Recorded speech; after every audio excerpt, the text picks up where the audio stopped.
Hey y'all, welcome to my channel. I'm coming to you today with my first Foodie Fridays, and I thought it would be awesome to do a staple here in southern Louisiana and do red beans and rice. And I'm going to not only do red beans and rice, but do it in the crock pot, so that makes it even better, right? So I want to go through the ingredients that you'll need for this crock pot red beans and rice, and then I will show you exactly how I make it and all the steps and the final product. So for the ingredients, you will need garlic cloves. I use 3 garlic cloves, 3 to 4. These are huge garlic cloves. I picked up like a garlic on steroids apparently, but I'm going to use 3 of those. I have 1 whole onion that I'm going to chop. It doesn't have to be fine because it's going to cook down in the crock pot. I like to use Vidalia or sweet onions, but if you can just find regular onions, that works just the same. 1 bell pepper chopped as well. Doesn't have to be finely cut. A pound of red beans, or if you're in the north, down here in the south, we call them red beans. Everywhere else, they're known as kidney beans. So you need a pound of those.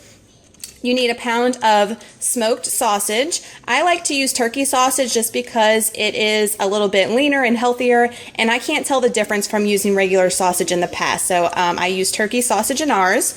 You need a tablespoon of Tony Chachere's or Creole seasoning.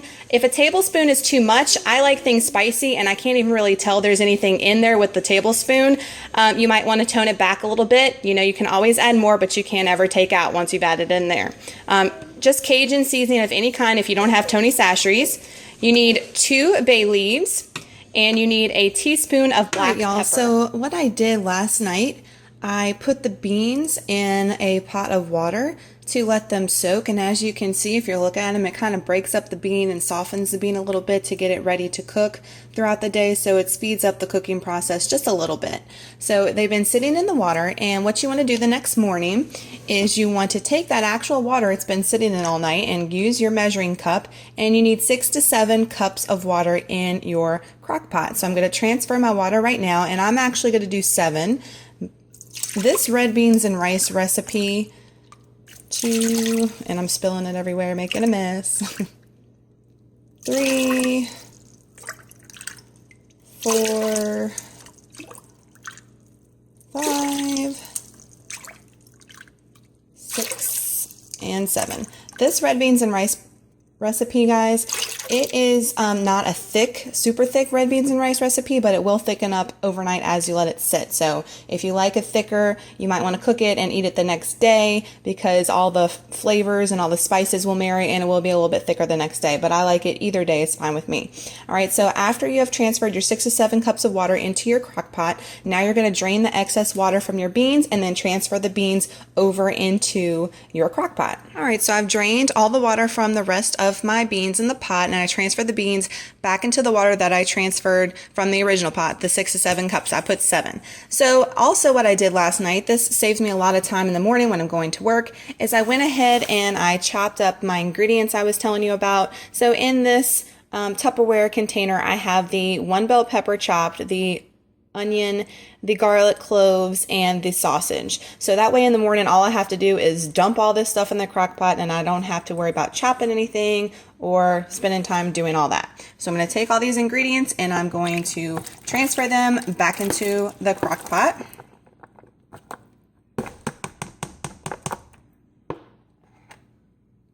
All right, so that's all in there, all the ingredients done. And as you can see, guys, I was talking about the onions. There are some big onions. They will cook down, so don't worry about that.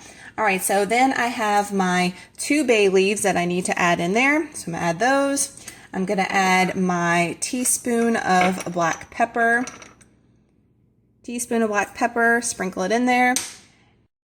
All right, I'm adding my Creole seasoning, my Cajun seasoning.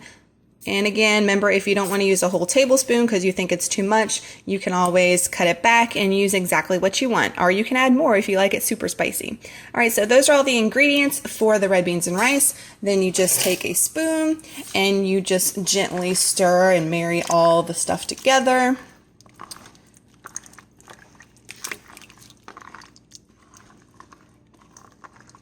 All right, so I have all my stuff now in the crock pot. Put the lid on, and then I'm going to set it on low for 8 hours. So let me get that going.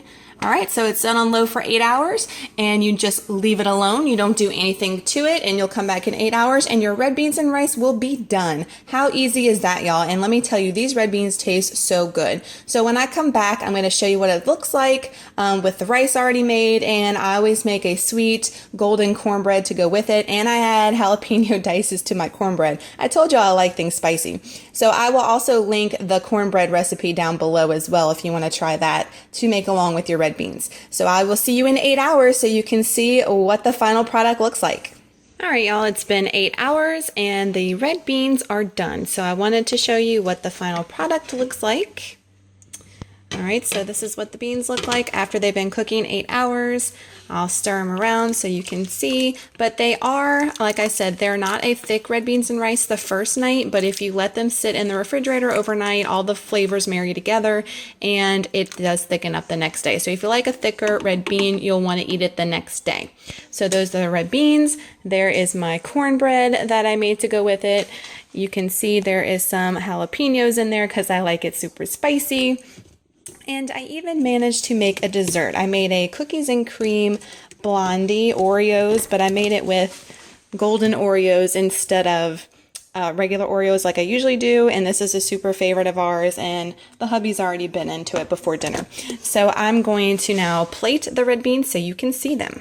All right, y'all, so this is the final product plated and all ready to go. Just need the cornbread to go with it and you are all set. All right, so that is Crockpot Red Beans and Rice. If you like Foodie Fridays and you want to see another recipe coming your way, please hit that like button so I know to continue to make these. And if you have not subscribed to my channel, please subscribe so you don't miss any future Foodie Fridays coming your way. Thank y'all so much for watching, and y'all have a great day. Enjoy.